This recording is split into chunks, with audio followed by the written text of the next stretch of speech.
जय जय रघुवीर समर्थ. एक वर्षी दसऱ्याच्या दिवशी समर्थांनी बाहुक्षेत्री 3 प्रहरपर्यंत मौन धारण केले होते. सगळा व्यवहार खुणांनी किंवा लिहून चाललेला होता. म्हणून त्या दिवशी वीणास्वामींनी एक प्रार्थना केली की आज दसऱ्याचा दिवस आहे, रात्री उत्तर भोजन अगत्य करावे.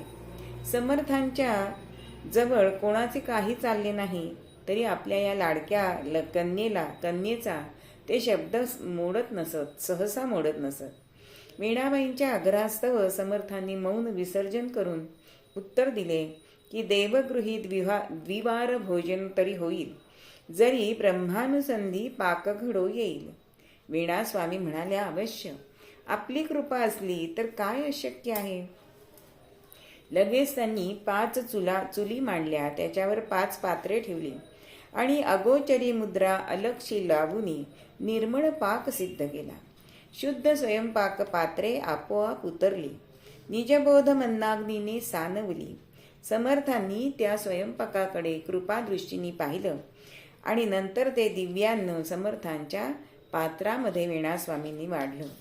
अन्नम ब्रह्मा रसो विष्णू भोक्ता देवो महेश्वरः असा श्लोक म्हणून समर्थांनी भोजन आरंभलं.